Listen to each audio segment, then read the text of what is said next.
Welcome to Tuesday's edition of Big Blue Kickoff Live here on Giants.com as well as the mobile app. He's Howard Cross. I'm Lance Medow with you for the next 60 minutes in multiple ways. If you'd interact with us here on the program, you give us a ring, 201-939-4513. You can also hit us up on Twitter, hashtag Giants Chat. And as a reminder, you can find the archive of this show and our entire podcast network on the Giants mobile app, podcast platforms everywhere, and at Giants.com/podcast. So the Giants are in Motown, joint practices with the Lions. It wrapped up earlier today. They'll do the same thing again tomorrow before their Friday preseason game. So we'll get into the ins and outs, at least in terms of what we're hearing came out of those practices, as well as the unofficial depth chart that was released earlier today. So I know a lot of people like to read into that. Yes, look at you setting the tone for the upcoming discussion. That's so funny. I know. Well, hey, this is what happens, as you well know, Howard. In the midst of the offseason, we need something to overanalyze. No. No. Not well, you're not even putting an ounce of stock in it. I could care less. Does not even rock your boat. No. No. You don't even know who made the team yet. We still have a 90-man roster. Yes. Exactly. We still have plenty of ways to go to get to 53. And we'll get to that in a little bit. We'll see if maybe Howard calms down and opens up a little bit more to the depth chart. But in all seriousness, as far as the joint practices, we've seen the Giants do this before. This is nothing new. We've seen plenty of teams in the NFL. And I think a lot of coaches seem to be now of the mindset, Howard, that if you get good work in amongst the top starters for the opposing team, it's more of a reason why you don't really need to overwork these guys in the preseason game come Friday. I tell you what it is. So the way that it changed from 30 years ago, I guess, and migrated to where it is now. 30 years ago, guys used to have two-a-day practices. The first practice was in pads because it was really the coolest part of the day, and then later in the day you had shoulder pads and helmets, maybe just helmets. You did a lot of the passing drills, a lot of special teams. They migrated from that. I guess it was somewhere in the 2000 when Drew Brees, Sean, our guy Sean, Hare, and all those guys. Sure. They were like the union reps, and the union reps was like, we don't need that kind of practice. We don't need to be around that much. So the moment they did that, the union, instead of going like, well, we should be thinking about this because they could have repercussions. So here are the repercussions. NFL is enjoying the fruits of the labor of like TV revenues because they went Thursday night games, Sunday night games. They got games on all the time. And they went from a 16-game schedule to a 17-game schedule. So everybody goes, well, they cut one of the preseason games. Yeah, but it's harder and harder to get guys ready to play. When young guys come in, especially offensive linemen, they have a hard time adjusting to non-practice and non-contact. I say it all the time, football's a little bit like boxing. You have to spar the opponents and spar the type of opponents you have to play against. The whole idea of overworking or underworking guys, we played hard. We had two-a-days. When I was in college, we had three-a-days. No one got hurt.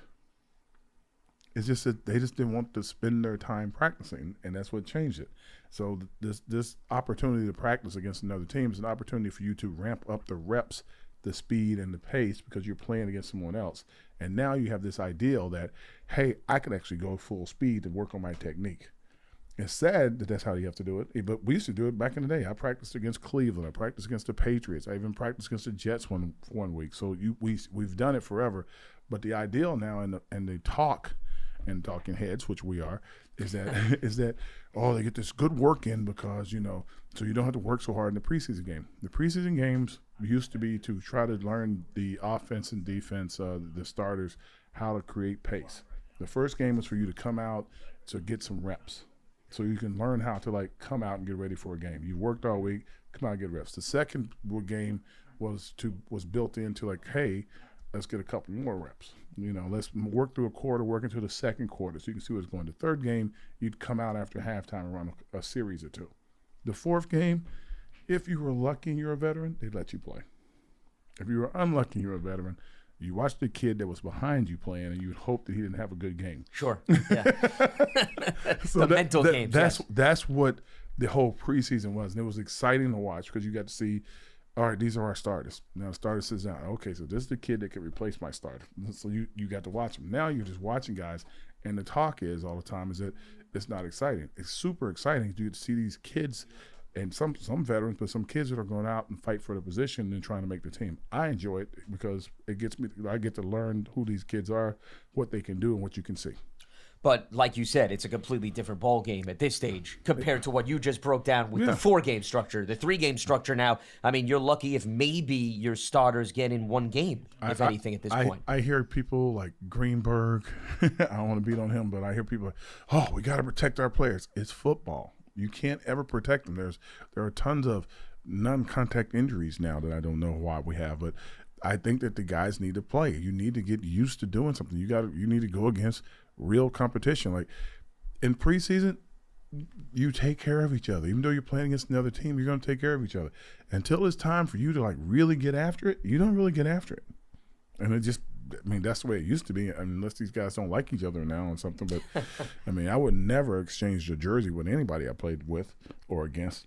These guys exchange jerseys after games. I'm like, do you really like them? But it's a different world. It is. It's very different from the time that you played. Not to date you in any capacity. I just want to make sure that I preface my statement accordingly. If I knocked you down back in the day, I'd be standing over you looking at you. Now, if they knock you down, they all grab hands and take a knee. Correct, yeah. And you wouldn't. Well, and once again, it's just a completely different mindset. Yeah. But I think it also comes from the perspective of, and not to say that you did not play with and against guys in college that you eventually saw in the NFL. But in fairness, Howard, a lot of these guys through events, whatever you want to call it, outside of the NFL, they interact with one another.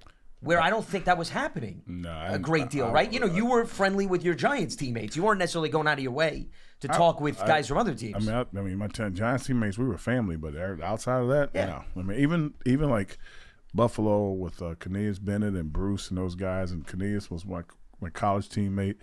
We didn't hang out. Once he took off the Alabama jersey, that's it. Derek Thomas in Kansas City, God rest his soul, he'd come down and play, or we'd go out there and play. We'd be like, all right, see you this summer maybe. But I ain't hanging out right now. This is not it. So it's just different. It's a different mindset.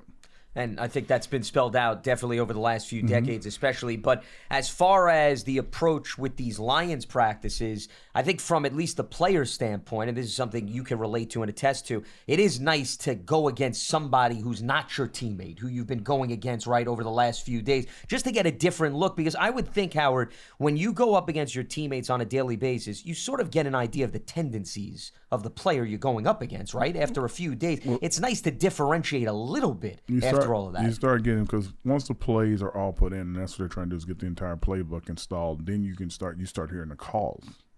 And you start hearing the calls, so you kind of know where the guy's going. So you start getting what we call the Einstein plays, where you're stepping to the play before it happens, and like they're running the blitz, and like you guys are already shifting. They're like, "Come on, man! You run the blitz like 8 times. You go, I got to eventually get it. If I don't get it, I go in the meeting, and coach is like, they've run that 8 times. You can't block that yet. Like, okay, so like it's like I'm protecting myself. I hate to do that to you, but they're like, okay, I'm going to slide inside. Just warning you. Yes, I'm giving you a heads up. Yeah. So it's a lot of that. It's a good stuff. So when you play against another team, you get to learn some new tendencies. Hopefully, you get to pick up the pace a little bit. I don't know. I don't know if they, there's no. I don't know if guys even fight anymore. I don't know if anybody gets upset. Well, there were no fights today. I can tell you that. So that's at least is a positive. Yeah. But Dan's a good guy. He kind of gets his guys going. Sure. Yeah. Well, and they're also a physically minded team too, based on what they did last season, how far they've come along. I mean, you could tell he's put his stamp on that franchise.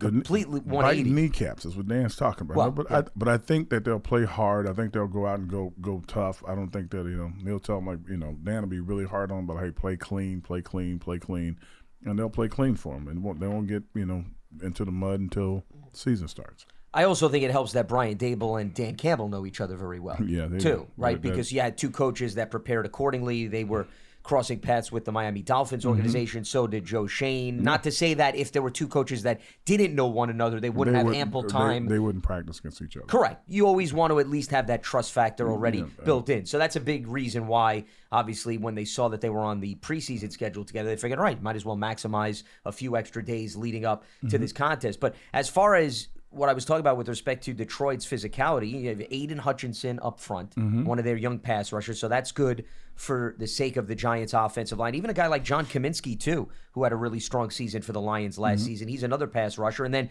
at the linebacker position, Jack Campbell they just drafted. Alex Anzalone is a seasoned vet, and they really have revamped their secondary. Cam Sutton they brought in from the Steelers, and C.J. Gardner-Johnson from the Philadelphia Eagles. So, I mean, the one that I'm labeling here, you're talking about playmakers on every single level of this Lions defense to give some exposure to this Giants offense. Well, what they're doing is hopefully, is the Giants are getting a chance to do their base runs, do some passing against them, to try to get some base passes against them. It's going to be one side. Think about this. Well, Detroit was not a blitz-heavy team. They just played basic defense. Sometimes they got burnt on it, but most time they did a decent enough job to keep them in the games and kept them close to the playoffs. On the other side, you got Wink, who blitzes every down in almost every situation. So it's going to be interesting to see the philosophies, how they work out. If the other coach of Detroit's guys are going to okay, well, we'll just start blitzing too. It's just going to be interesting to see. Well, and that's why I'm sure the Lions, they'll take that exposure, right? And they'll say thank you very much, because it's not something we see in practice every single day. It's something that it's a huge teach when you see things like, okay, they're blitzing everywhere. What is going on? Like it just helps out. And as far as the unofficial depth chart is concerned, I know you don't put a lot of stock in it, but I want to at least throw out just a few observations. Daniel Jones is not starting. Okay, we're going to get some. No, that was good. I know, it's stunning. Daniel Jones, Tyrod Taylor, Tommy DeVito. We had no idea, Howard, that the quarterbacks were going to be aligned accordingly after the first few days of camp. But here's what I think at least is noticeable, whether or not you want to read into it. The interior of the offensive line for the Giants. They have, from left to right, Ben Bredesen at left guard, John Michael Schmitz at center, right guard, Mark Lewinsky. Not stunning at all, but there was a lot of talk going into at least camp. Is it going to be Bredesen? Is it going to be Josh Azudu? They're alternating offensive linemen a lot. Clearly, Bredesen, as we had discussed on multiple shows, he's in the driver's seat. He was on the line last season. He's a polished vet. He's also listed as the backup center. I don't think it's stunning at all that the first depth chart that they release, that he's penciled in right now at the left guard spot. It's just going to be like who plays. Let's see what happens when they actually play some more live reps and stuff. But, when you get a veteran, you're paying the veteran, you give the veteran a shot. You put him up there, it's like, hey, look, it's yours to lose. And that's what they do. Sure. Well, but I think it also helps, don't you think, in terms of him being on the line last season. I know he was in and out of the lineup a little bit because of the knee injury, but there is some continuity, especially when you're talking about a guy next to Andrew Thomas. I get it, but I'm just going to say, when Gates was here, there was a whole lot of rotation in those spots. There was, sure. Yeah, so I think that, hey, look, we paid you guys, we gave you guys these contracts. Yours to lose, but we don't expect you to lose it. Get in here and let's get to work. So, are you healthy? Let's go. But the other guys that are, waiting, Zulu and all those other guys that are waiting in the wings, they want to play too. So it's going to be interesting to see how that really works out. That's why I said the big thing with the Giants is, one, is Evan Neal truly healthy? Because having a knee injury mid-season, missing a few games, and then coming back and playing on it for the rest of the season. Don't know, I never asked any questions. Did you get surgery? Did you do anything like that? I just know that last year to this year, he has a big brace on his knee. So that's going to be a big question for me. Another question is, like I said, who is going to be the two guards on the inside?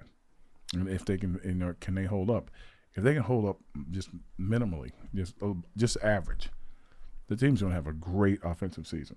I mean, a tremendous offensive season. You would be shocked at how good they could be if they can hold up a little bit inside. Well, especially if you want to also increase your explosive plays, and Daniel Jones is going to take some shots down the field, you need the offensive line to come through. So that, I think, is the noticeable takeaway on offense. As far as defense is concerned, there's been a lot of talk about the strong safety position next to Xavier McKinney and the nickel corner. They have Jason Pinnock penciled in next to McKinney, and they have Darnay Holmes in at the nickel spot. So Pinnock has had a very strong camp thus far. He had that one-handed interception a few days prior. He's also an experienced player who came over from the Jets. Dane Belton could very well be in the mix before the season starts. And then as far as the nickel position, you have Cordell Flott, but Howard, we've seen during practice, they actually had an alignment where Trey Hawkins was with the ones and Adoree Jackson was kicked into the inside. So they're mixing and matching thus far. They're mixing and matching so far, but Hawkins is kind of a bigger player, and he has good range and speed and can make plays on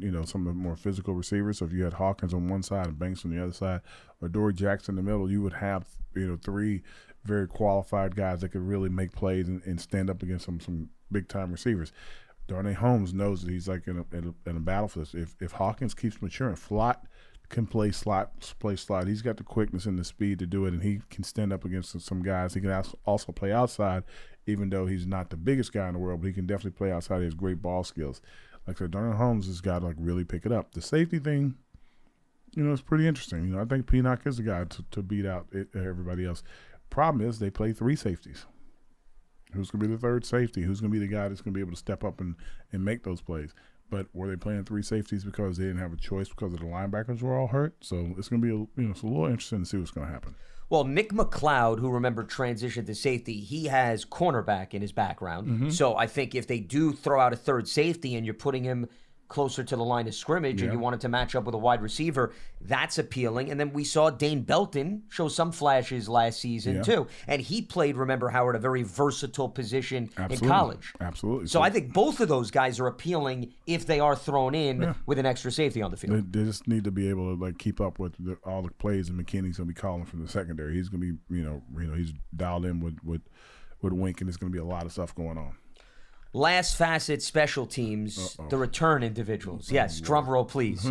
So Eric Gray is listed as the punt returner, Gary Brightwell as the kickoff returner. And Gray we've seen get work in during practice, and we know he has the skill set. Brian Dable's been asked about Gray left and right. And Brightwell, he's a core special teamer. He played all 4 teams in college. As far as who's behind them, just to give you an idea, Khalil Pimpleton is listed as the backup punt returner, and Eric Gray is the backup to Brightwell at the kickoff return position. And if Eric Gray, when you think about it, Howard, you got Saquon Barkley, you have Matt Breida, they brought in James Robinson, Brightwell's a running back too. The best way for Eric Gray to make an immediate impact on this team could very well come as the return man right out of the gates. He's also a good pass catcher. So like he runs good routes, and that's another way he can make a point. But you got a lot of veterans in the room with you, and you know that a lot of them are probably going to make the team or get a good shot. You got to make sure you're more valuable to them everywhere on the field you possibly can be. As a return man, the Giants haven't had a big time punt returner in a while, and if he can not just catch the ball, but catch the ball and get a first down, gain more than 10 yards of return, that'll make him invaluable to the team. As the kickoff return goes, I know Brightwell's back there to do it, but I think if we have 12 kickoff returns for the entire season, that'll be a lot. You're talking about the new rules, yeah? They've taken it out of the game totally. They just have. And you bring up an actually interesting point that I don't think we've talked enough about, because we're trying to pinpoint, do you keep an extra guy on the roster who's a sole special team return man? But to your point, Howard, if you're not going to get a lot of volume, it doesn't even justify you entertaining that idea. There's a lot of guys that are going to be sitting at home or on the practice squad because all of a sudden, if there's no true kickoff and kickoff return team, like if you're kicking it, if you kick it deep in the end zone, which most teams are going to do, there's no return. There's nothing's going to happen. Sure. If you kick one short and try to pooch kick it, they're probably going to get the ball to 30 or 35. So you're giving up 5 to 10 yards automatically with the pooch kick. And if you squib it to them, they'll get it even faster. So it's just, I don't know how you're going to create a productive offensive play out of it or productive defensive play out of it. It's going to be almost impossible to have onside kicks. Is it the rules have changed? It's already hard enough to get an onside kick, So they made it even harder. Sure. So is it that part, like all those things, take away a lot of jobs. So now you're looking at the team like, okay, well, this guy is strictly a tight end, and we can use him we can use him as Waller's backup. We need a guy that can run passes, and we may not be able to block, but we can't have a guy out here just running routes. What are we going to do with that guy? He's going to be able to play special teams. Now it's like, well, we don't need him on kickoff return. We don't need him on field goal block. I guess punt return or punt team. Can we put him somewhere? So that's why it's going to be interesting.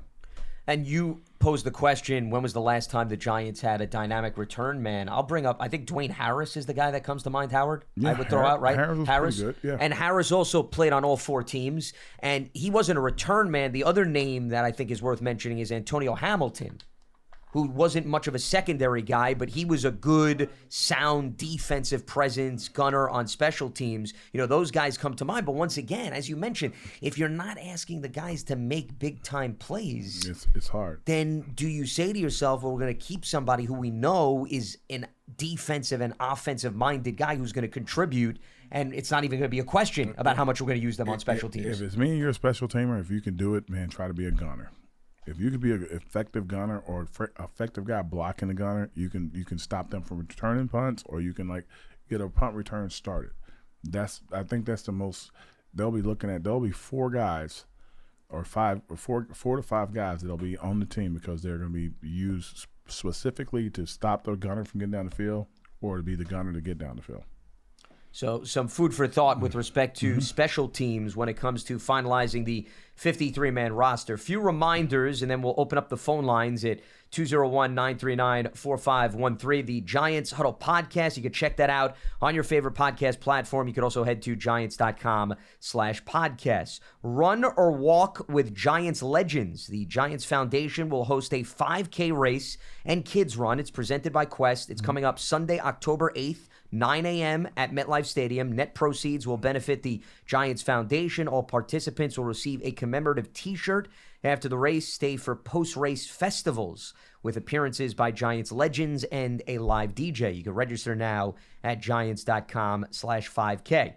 Speaking of the upcoming schedule, it's officially out. Single game tickets, they're on sale now. Don't miss the Giants at MetLife Stadium this season. You can visit giants.com/tickets to secure your seat. Also, you can take your fandom to the next level with a season ticket membership. Stay connected to the club all year round, not just on game days. Memberships are now available for the 2023 season. To learn more, all the exclusive member benefits you can learn as well. Visit giants.com/tickets. Limited inventory is available. And the Giants official connected TV streaming app, Giants TV, it brings you original video content and game highlights on demand and direct to Big Blue fans. Giants TV, it's free. It's on Apple TV, Roku, Amazon Fire TV, as well as the Giants mobile app. All right, let's open up the lines. 201-939-4513. Randy is in California joining us here on BBKL. What's happening, Randy? What do you got for us? Randy?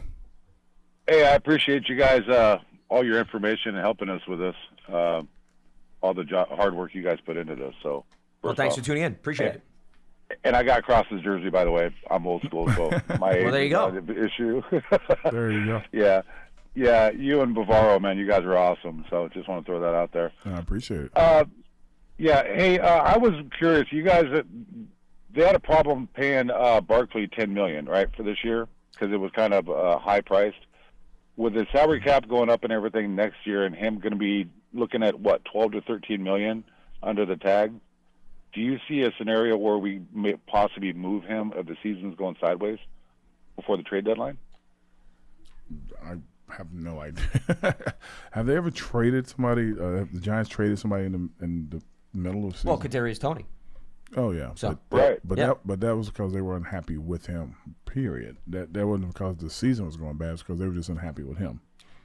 Correct. Well, there obviously were other factors with respect to that. I mean, he's saying if the season goes in a downward spiral, would you look to make a move? I think, Scott, to me, the best way to analyze that is look at the running back market right now. For example, Jonathan Taylor of the Indianapolis Colts, right? He requested a trade. He's on PUP. Do you really think teams are knocking down doors right now like crazy to give up resources for a running back position that they're leery of locking up long term? So I think the only way that becomes somewhat realistic, and clearly the Giants are not anticipating that happening, and I think there's value with Saquon beyond this season, but if I entertain your hypothetical, there would have to be a team that lost a star running back that had a huge void and was in contention where maybe they'd be willing to give up resources to even entertain that idea. Short of that, I don't think teams are going to be giving an overwhelming amount of picks or other star players to surrender for the services of a guy like Saquon Barkley. Yeah, and with Cook on the market, and hopefully he signs, maybe he doesn't. With Cook on the market and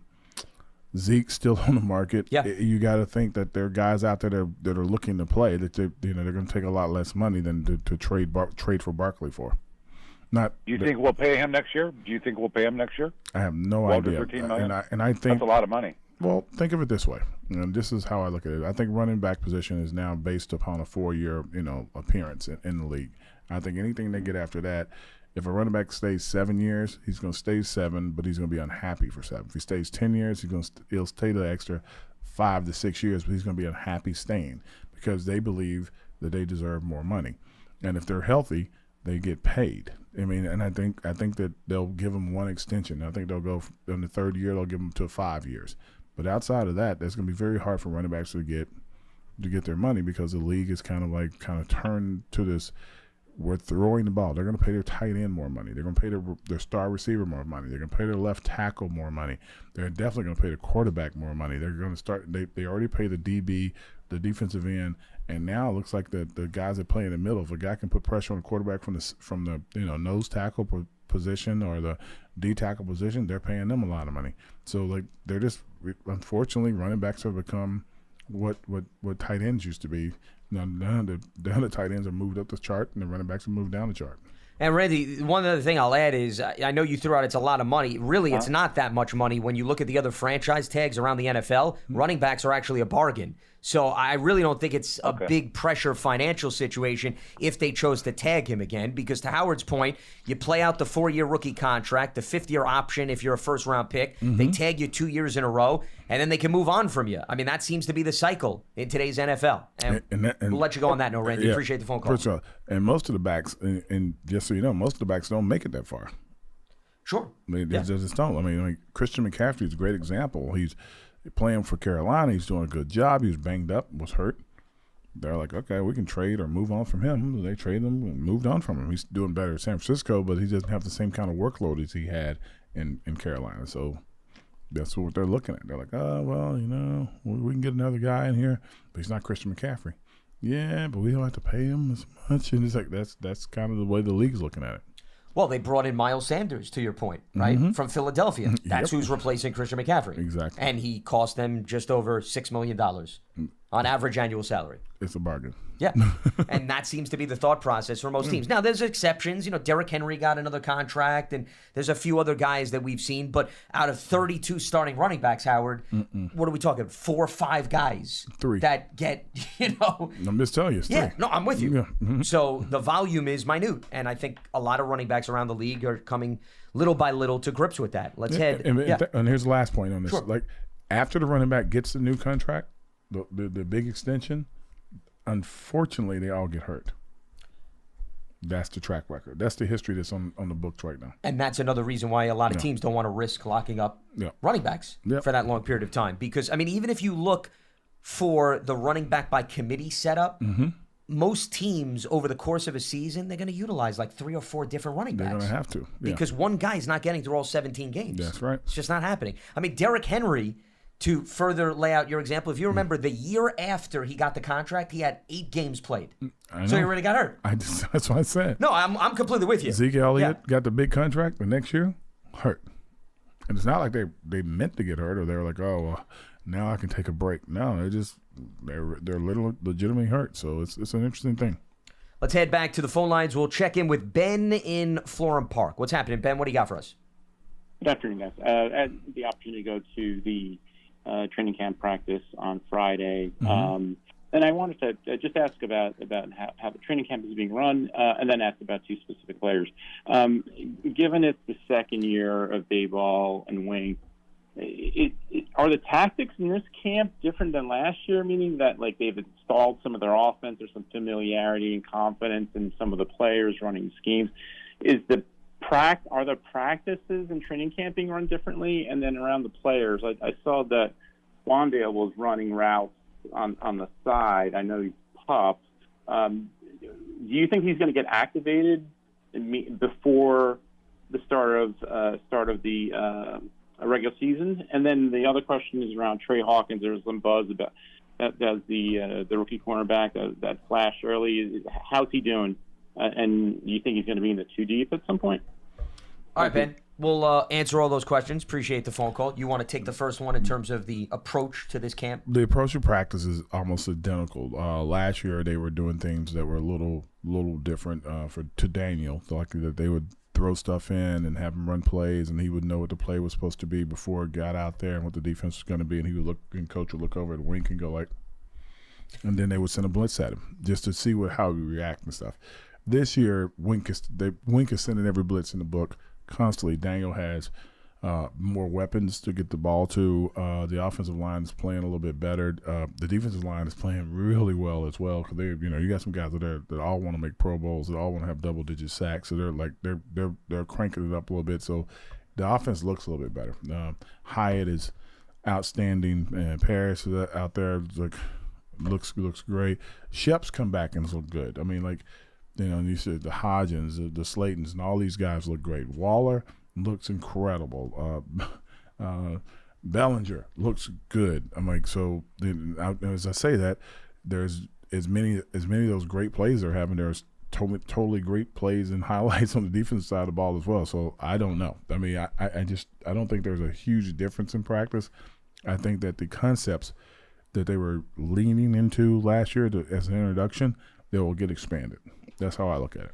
I look at it, what you are saying is pretty much the infrastructure of the team is better in place. You got more people, more bodies to work with. And you also have that foundation of familiarity that you didn't have at this time last year, right? Because they were all pretty much new, with the exception of the Buffalo Bills players that were with Dable, and then some of the Baltimore guys that were with Wink, like Jihad Ward. They had an idea of what Wink was running, but it was far and few. Now the volume is much higher compared to last year. The volume's higher, but I'm telling you, you just add on to what you were doing. Like, okay, we liked this last year. This was really good. Here's what we can do in addition to. Sure. And then you just add another layer. It's like anything else you do. Like, okay, here's what we're going to run. And you can see they had a pretty broad playbook last year, especially offensively. It's just going to expand even more. And now when he rolls out and he's looking over to dump the ball to Saquon, there'll be, oh, no, there's 3 guys open over there. Instead of there's nobody open now. There's going to be more people open. There are going to be more options. Whereas the option looked before, it was like, okay, we're dumping it out, was option 1. The option might be upfield now and work its way back down to the guy going out in the flat. Well, because to your point, if you're adding guys like Jalen Hyatt and Paris Campbell into the mix, there are things that they could open up that weren't present last year. Yeah. With them being on the field. So Absolutely. That's what you're saying about it expands your playbook, because it could actually, Howard, be similar plays but more options off of that play because of the change in personnel. And if the offensive line's holding up, the play won't be the first easiest throw every time. So, it's going to be interesting to see how it all works out. Now, as far as Wan'Dale Robinson is concerned, he's on PUP. If he doesn't come off of PUP prior to the start of the regular season, he rolls over to regular season PUP, which means he'll have to miss a minimum of the first 4 games. To the caller's question, you have to understand, he got hurt much later in the season last year than Sterling Shepard. He got hurt in Week 10 against, coincidentally, the Lions, the team they're having a joint practice, and he had a 100-yard game, one of his best games, and unfortunately tore his ACL. Would it be crazy if he starts on PUP, Howard? No. When you take into consideration when he got hurt and then didn't have surgery until about a month later, it's possible it could eat into the early stage of the season. It should eat into the early stage of the Correct, season. because based on previous guys that have gone through similar injuries. 12 years would be October again. Or when was that? October when he got hurt? Yeah, it was late October, early November. Okay, so he got hurt late October, early November. So he would, in theory, he'd be out the first, almost half the season to get to a year before they could bring him off PUP. Yeah. So if he comes back early, it's because in his mind he's like, I'm feeling good. I'm feeling good. They'll keep testing his knee. What the doctors will be testing his knee to see where he is physically. But it's just hard to do. I'm sure he's over there now. Like, man, we got a lot more receivers in this room. I need to get my reps in. I need to get on film. Yeah, he may be anxious to get on the field under the circumstances, but they got to protect him from that, Howard. Protect him from himself, yeah. Exactly. He could re-injure it. Now, the best example I could also give you is Matt Peart, if you recall. Yeah. He started last year on PUP, and remember, he got hurt at the tail end of the previous season against the Eagles. Yeah, but unfortunately, everybody's not the same. Like Shep, it gets hurt, but he heals so quickly. So he's like, everybody's body's not the same. You can't rush guys back. You can't, hold them out. You can't, and you're not trying to hide a guy. That's the other thing. I don't want to make sure that people don't think that John's trying to hide him by using him on PUP. If he's hurt or if he hasn't fully recovered, he just hasn't fully recovered. So I think it's possible he does start the season off. It's still early. Yeah. There were 6 guys that were placed on PUP at the beginning of training camp. Since then, we've had 3 that have been removed, because yesterday you had A'Shawn Robinson taken off the PUP, as well as Marcus McKeithen. So those 2 joined Sterling Shepard. You still have Wan'Dale Robinson on PUP. Yep. So it's possible he comes off a week from now. It's possible he stays on. I think there's room and flexibility in that department, and there's no limitation. Once you get rolled over to regular season PUP, he can stay on there as long as they want until they decide to activate him. Okay. So they're once again, these are the rules that are built in. I don't know the interworkings of those rules. I try not to talk about them too much. Well, I was going to actually test you on them before the end of the show. If you so I was do, hoping if you you did do, slack up on I'm them. just like, no, I don't know any of them. I ain't gonna lie to you. That's why I'm here to fill in some of the gaps. We complement one another from that perspective. Yes, there we go. Let's head back to the phone lines. We got Scott in New Mexico joining us here on BBKO. What's happening, Scott? What do you got for us? Hi, guys. How you doing today? Doing all right. What's happening? Got a question for you. Last year, the Giants were fifth, I believe, overall in red zone scoring percentage. That's touchdowns only. But I think when I was listening to Warren Sharp, he said efficiency per play, they were first in the red zone, if I remember the conversation. But the odd thing about it is they didn't do it through the air. They did it via the run. And I have some questions in regards to that. They have a multiplicity of, as you've addressed already, of receivers now with Hodgins, Beasley, if you want to throw him in, then the speedsters, Hyatt, Waller, Campbell, Slayton. Do you think the Giants are going to change the way they actually look at the game in regards to the run attack? And the reason I mention this, between Daniel Jones, who ran for, I think, over 700 yards, and Barkley, who ran for, 1,200, I think, or a little bit more than that, with Breida and... He ran for over 1,300. Yeah. Yeah. They had almost 2,200 yards in the rushing attack, and that is fairly prominent for a team. But do you think because of the weaponry they have now, they're going to change their dynamic and change the philosophy of what they were doing? Because what worked in the red zone was the run. And do you think because they now have the advantage of having more weapons to address in the red zone, they'll change the way they're actually going to approach it? I was just curious what your impression would be. I think that it's going to be easier to do a lot of things. I think that the run is still going to be prevalent. I think it's going to be harder to stop the run because you got Waller standing on the outside. You're going to have Hyatt that's going to be like maybe taking the ball in from further than 20 yards in. So right. that's also a big thing. I think the red area moving the ball is going to be prevalent. I don't think they're going to, quote unquote, change their entire philosophy because of it. But I just think because the weapons that'll be outside, standing out there, it'll be easier to run the ball in because you can't pack everybody in with Waller standing on one edge and Hyatt and Slayton standing on the other edge. And forget about those two. Think about Hodgins himself, who caught a lot of touchdown passes in the second half of the season. So with those guys standing around the edges, you can't just like load up in the middle to stop the guys from running the ball. Yeah, you'll have more space, I think, to operate, especially in those tight parameters, keep in mind, Scott, in the red zone. But I'm with Howard. The reason why I don't think they're going to abandon the run is, I'll use the Buffalo Bills as an example where Brian Daboll came from. Every year we talk about, this is going to be the year that they're going to tell Josh Allen you shouldn't take as many hits. And every year, right, Howard, right. Josh Allen leads the Buffalo Bills in rushing. So I don't think you're going to say to the Giants, well, Daniel Jones, you want to be careful, but Daniel Jones is a weapon on the ground. He's got that skill set. So if he's in the red zone and you give him the green light and he can take it himself with his legs, then you tell Daniel to continue to do that. And, of course, you have Saquon Barkley and the complementary back. So they're still going to have the presence of a run game. Any good team in the red zone has to have a strong run game. But to Howard's point, Waller's presence, Hodgins' presence, these big, lengthy guys will also give Daniel the flexibility to maybe throw up a 50-50 ball and have faith that those guys are going to go up and make plays. We're not throwing up 50-50 balls. Well, my point is, if a defender's in the vicinity, okay, I will remove the 50-50 label. He will target them in those tight parameters in the red zone. There'll be guys open. I hate to say it. Well, but if there's a defender in the vicinity, are you okay with Daniel throwing? But there are going to be guys open. I think this whole 50-50 thing is bad for football. I think the expression itself is horrible. I hate when people say that. How about a jump ball? Can we call it a jump ball? We don't need any jump balls. We don't need any jump balls. You just want the guy I'm going to find the term that satisfies you. You're not going to find a term that satisfies. All right, well, that will be my goal. Whether I finish it today or I'm moving forward, I will find a goal. But continue, Scott. What else you got? I have one last question. Sure. Do you think Daniel Jones in his career has averaged over 400 yards rushing? obviously the quarterback, the prototypical quarterback, is the people that are coming out now are people that can run the football. It's prevalent throughout the NFL. Do you think having the weaponry he has is going to cut down on the amount of runs they want Daniel to do to protect him, or do you think they're going to gear it a different way and let Daniel do whatever he needs to do and not hold him back in regards to the amount of rushing yards he might have? And I'll be glad to take your answers off the air, guys. All right, Scott, appreciate the phone call. Great question, but I don't think it has anything to do with Daniel, and I'm just being this serious about it. I think the weapons on the outside, we've talked about that a lot, but also what happens is can the offensive line hold up? I think they were doing rushes with Daniel to try to help control the rush.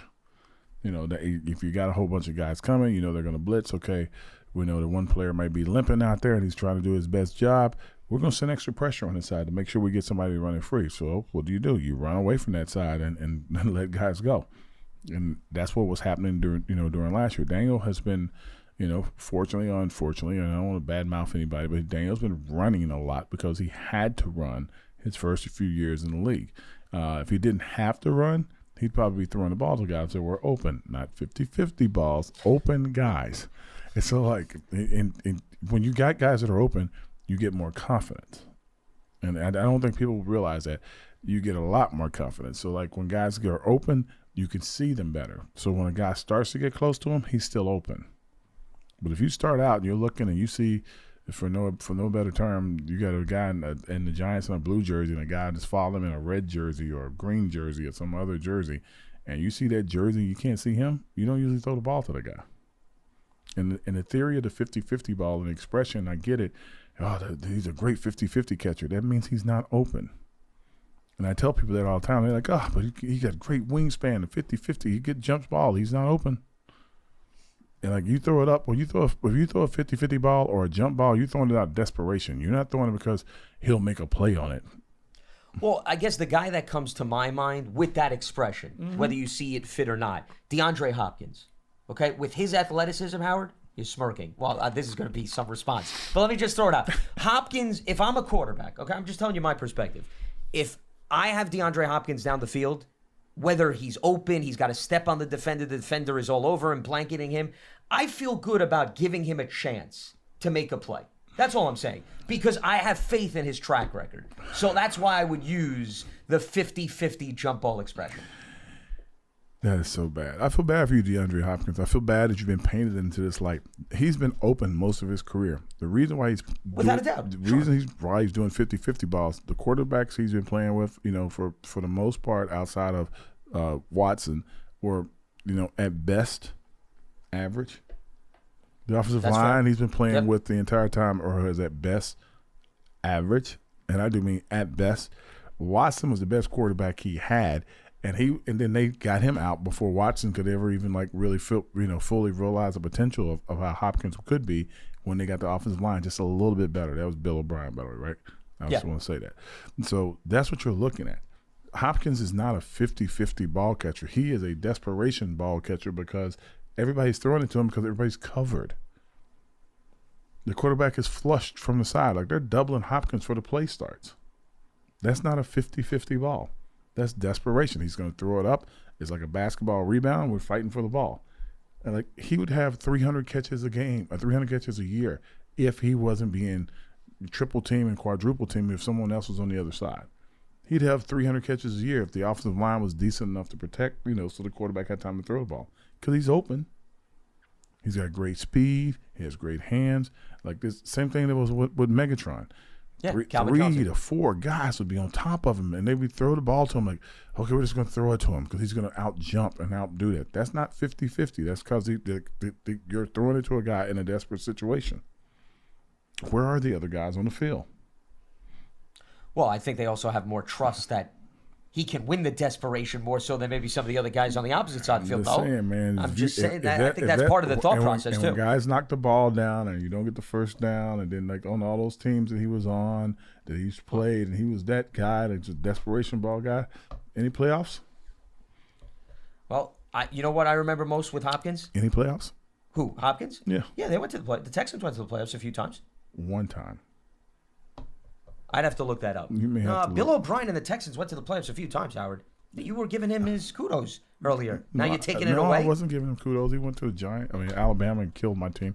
But Okay, well, I thought you were insinuating. No, the Texans, they were in the playoffs look, the Houston Texans from 2011 through 2019, they were in the playoffs 6 times during that span. Well, that's Jacksonville, so okay. I don't want to let's not get too crazy there. 6 times in the span of 10 years? Jacksonville, Indy. 9 years, rather? Andrew Luck retired. Yeah, it's not. Tennessee was, Lord have mercy, it was Tennessee. Look how many times they finished first or second in the division here. Again, look at the division they're in. So now you wait a minute. You first asked me, did they make the playoffs? I give you they make the playoffs, and now you give excuses as to why I'm they not giving you made the excuses. playoffs. I'm just telling you. Look at the division they're in. Listen, you're a product of where you play. You take advantage of your environment. I'm not going to blame Bill O'Brien and the Texans for making the playoffs. Look, I think Tampa made the playoffs last year too. Correct, and everybody was sub 500. Yeah. Well, what about the year that Washington won the NFC East? They were sub 500, and then that's happened also in the NFC South I think with Carolina. New Orleans did it one time. It happens time to time. Seahawks were 7-9 one year. They made the playoffs too. I give you plenty of examples. Plenty of bad teams. Well, that's, unfortunately the nature of the beast. All right. Let's head back to the phone lines. Maurice is in Montclair joining us here on BBKO. What's happening, Maurice? Close. What do you got? Hey, good afternoon, gentlemen. How you doing? Very good. Hey, I'm curious, right? Like, knowing about the new weapons the Giants got and all this fancy stuff that we doing. Someone in particular, right? Daniel Bellinger. I'm worried and I'm concerned that we get a new guy, and I'm loving the fact that we get Darren Waller. But I'm wondering, and I think Howard, you can speak to this. I'm wondering, how does Bellinger keep his head down and make sure that he's still doing what he has to do, and how does the staff look at the situation and say, like, well, we still want Daniel to grow at the rate we saw him growing last year? Because I felt like I didn't know we was going to get Darren Waller, so I felt like, bro, I'm good with Daniel Bellinger going into the next season. So I'm wondering, like, how do we get the best out of Bellinger this year and keep him on the field along with all the other good weapons we have? And I want to know from Lance, 5 touchdowns for Daniel Bellinger, over or under, and I'll take it off the air. All right. Appreciate the phone call. So first off, for all the fans that are wondering, like, that's a great question he's asking. If Bellinger is going to be able to, be still continue to grow, will he be able to be a contributor to the team with Waller on the team? And Waller's going to and some of the other weapons on the outside are going to take a lot of plays from. I'm just going to tell everybody today, Bellinger's going to have a much better season this year than he had last year. It's a very simple thing. He is the inline blocking tight end. They will run a lot of different plays in the game, and there'll be some pass plays from them. When he's in line, there'll be guys that they got to cover all over the field, and Bellinger's going to be a prime open target. I don't know how many more touchdowns he'll have, but if they're running the ball and they show the running formations down there, and guys are still spreading out to try to cover Waller on the outside, Waller goes in motion, Bellinger's on the inside, everybody's focused on Waller. Bellinger's going to be right there again. So he's going to have a much better year than he had last year. Remember, he was injured with the broken eye socket as well. Yep. I think he'll be healthy for most of, if not the entire season. And if he is, he's going to have a much better season. So great question, but he's going to be good. Just watch him in practice now. He's looked awesome. Yeah, and I don't think Bellinger's the type of guy to take anything for granted. So I wouldn't even be worried about another tight end coming in, and impacting him from a mental standpoint. Plus, two different spots. Sure. No, but even if you realize that there's competition brought in, Bellinger was in a spot last year where he was having a productive rookie year, and then he was off the field. Yeah, so he was watching other guys who could have easily taken his spot, and then he came back. So he understands that in a snap of a finger. I tell people, it's just two different spots. I played for 13 seasons. They brought guys in constantly, we're going to need a new starting tight end. We need to help somebody out. And the next thing you know, they're like, okay, well, Howard, where are you? Or why aren't you in the game? I'm like, you guys said you brought him in to replace me. No, you can get your butt on the field. So he's like, that's what Bellinger kind of looks like to me. He looks like the guy that's going to be this every down player that you need all the time. I think Waller's going to be a very huge contributor. But if it's okay, it's 3rd and inches. Are we running to Waller's side? No, we're going to run to Bellinger. Oh, okay. I'm just checking because, you Yeah. know, everybody right. Like, unless Waller, if we run over there, he's going to be popping out to catch a pass maybe. But I'm just saying. And I think Waller is an average blocker. I think he's going to, like, if he understands this offense, he's going to have to, like, okay, I'm going to have to get my nose bloody a little bit. And he'll do it. Oh, he has the frame to do it. Yeah, frames are great. No, you got to be able to capitalize and use it. Sure. You gotta be able I to do completely it, yeah. understand that. Yeah. And like I said, that's why this practice this practice week with the Lions is a big thing. So, you know, he can see, like, okay, guys aren't just going to let me stand in position here and, like, act like I'm going to block. They're going to try to run over me. So it'll be interesting. Bellinger's bulked up, so I think that's another good indication for him as far as blocking is concerned. As far as 5 touchdowns over or under, he had 2 last season. I still think Waller is going to be the favorite target-wise, and there's a lot of competition in that red zone that we just talked about. So I'd go under on Bellinger. Could he double his touchdown total? Could he get 4? Sure. I don't see him going over 5. It just depends. I like I said, if there's a lot of red zone plays and he's in the game with Waller, like, they're going to have to cover both guys. They just are. If he's not relegated to blocking the whole time and trying to help somebody on one side or the other protect the quarterback, he'll have a lot of opportunities. You're going to be shocked. I'm telling you. Oh, no, I wouldn't be shocked if he has opportunities. I just, 5 touchdowns, though, 6 touchdowns if you go over. That's still, that's a high volume for even a guy like him, especially when you take into consideration the other weapons. If it's red zone touchdowns, right, and you're the second down instead of, like, it's 2nd and 5 and you're on the let's say you're on the 15. 2nd and 5 and you're on the 15. You can't even look this up. 2nd and 5 on the 15, where you think that they're going to run to try to get close to a first down, and they pull up and throw the ball. That's where that guy, that particular position, that specific position, that's where that position catches the most passes. So first and 10, they look at it like, okay, well they run it to get down here the entire time. They fake the handoff, they pull the ball up, and he pops out.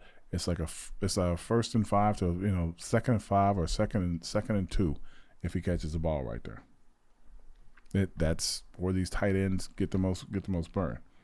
And now that there's a receiver on this side, a receiver on the other side, that's trouble.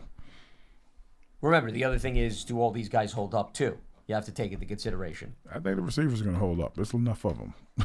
There's a bunch of them. No, but what I'm saying is that there's certain guys that I think will get more targets than others, so that if they are removed, maybe that changes the balance and the dynamics. But if they do stay healthy, that's still more competition for even the tight ends. I think that in this case, in this particular situation for this team, there are so many weapons. They have to be interchangeable, and I think that it's not going to matter like hold up if unless it's like the one guy that will. Or the one guy that could affect the offense the most is basically Danny Dimes himself. If he's out, we have to look at things maybe a little differently. The second guy, if you're thinking about it, is if something happens to Andrew Thomas. That you need him. And then, after that is if whatever other lineman. I think there are so many receivers and tight ends that are on the team right now and that will be on the practice squad that they're going to have a big pool of guys that are going to be playmakers and dying to get into the games. No, I'm with you there. The volume is there. I guess what I'm bringing to the table is Daniel and his level of trust, though, with certain wide receivers, especially if some of those guys are on the practice squad, Howard, and he's not practicing with them on a daily basis. The rapport and the chemistry is not at the same degree as the guy that may have gone down due to an injury, and it may take a little bit more time for them to get to that level. And what did I say to you earlier? That's why we don't like what balls? The 50-50 balls. Correct. So you want guys to be open. No, but if you... a guy's open, you don't have to worry about it. You'll throw it. No. Yes, but you're making your own argument, big man. My example, hold on. My example was DeAndre Hopkins, not a guy that you're bringing off the practice squad to throw 50-50 balls to. You on my example? Yeah, who's your example? Hodgins. But Hodgins is a starter. And Hodgins is a guy who already has trust with Daniel. So I'm totally fine with that. Relax. Yeah. Where did he come from last year? He came from Buffalo. Mm-hmm. Okay. And all of a sudden he comes in, and what is he when he's on the field? Wide open. Sure. Throw the ball to the open guy. No, but what I'm saying is that if Daniel wants to trust Isaiah to give him something when he's more well covered, is my point. I love you to death. almost every pass he caught, he was wide open. Well, I'm not talking about last season. I'm talking about the evolution into this season. That's what I'm talking about, Howard. You're rehashing last year. I'm not even talking about last year. I'm telling you, if you watch practice, he's throwing the ball to the open guys. Well, practice and games are two different things, though. You don't think he's going to be looking to the open? That guy's going to be open. But what I'm saying is that when you work with a quarterback, okay, this is my point. Okay. When you work with a quarterback for X amount of years, I think there's more and more trust that develops that even if a guy is not exactly wide open, as you're laying out, that you may be more willing to take a chance in throwing the ball in his direction because you believe even if he's not open, he'll do something. Worst case scenario, it'll be an incomplete pass. That's what I'm talking about. We should do a with the trust podcast level. called The Long and Short of It because you are so wrong right now. Well, here's your example. Yes. In practice right now, who's catching some of the biggest plays in practice? but Jalen Hyatt is. Really? Yeah. Did he just get here? Yeah, sure. Is he wide open? Well, of course. Well, but Hyatt also has. Yeah, but Hyatt has a ridiculous amount of speed. He's open. He's not Isaiah Hodgins, though. Throw the ball to the open No, guy. I get that. But what I'm saying is Isaiah Hodgins is not a speedster. Is like he open though when he runs routes? He is, but there are. You're making it sound like everybody is running wide open all around the field. I'm telling you, and that nobody. There are enough guys on the field that are going to be wide open that there's not going to be a lot of 50-50 competitive catches. Okay, there may not be a need for that, but there's going to be times in a game where. Where does that come? Where do you know that? Where did that come from? Where did what come from? That concept. The 50-50? No, the wide open receiver. I lost you. I'm not New exactly. England. Okay. New England had a bunch of guys like you and one big guy like me. Sure. And you guys would shake and get open, and Brady would throw the ball to you. There was not a lot of 50-50 balls in those games. Well, yeah, but I could give you examples where I think Brady. No, Howard, I get your point, but I still can find examples. I think. Do you know what it is? I think it's a difference. Kefka came from Kansas City. Sure. Were those guys wide open? Well, but you had an open? overwhelming amount of speed on that team too. Oh, Let's my not. goodness. It was an overwhelming amount of speed, Howard. You're on that team. arguing. You're arguing with a guy who came from two spots that had wide open guys, and they were very successful. I'm not disputing that. That's not. I'm not. I think you're missing my point. No. I'm listening. You're doing the best you can. Buffalo. I'm not trying. Even Buffalo, the receiver, their start receivers, what's his name? Stephon Diggs. Oh, really? That's his name? But what I'm saying is, I could give you examples where Diggs caught contested passes. What I would consider a contested throw. Okay, but so I think it's a matter of you and I defining that differently. If he had 60 catches for the season, how many of them were contested? How many? I wouldn't say half of them. I mean, that would be insane. Could a third of them be contested? Slightly under that? Probably under that. Okay, but that's you not. know I don't why, think that's right? crazy. You know why? Because he's open. That's what the game's about. I love the 50-50 talk. I love hearing it all the time. I think it's really cute. But you need to watch games. Guys that get the ball are the guys that are wide open.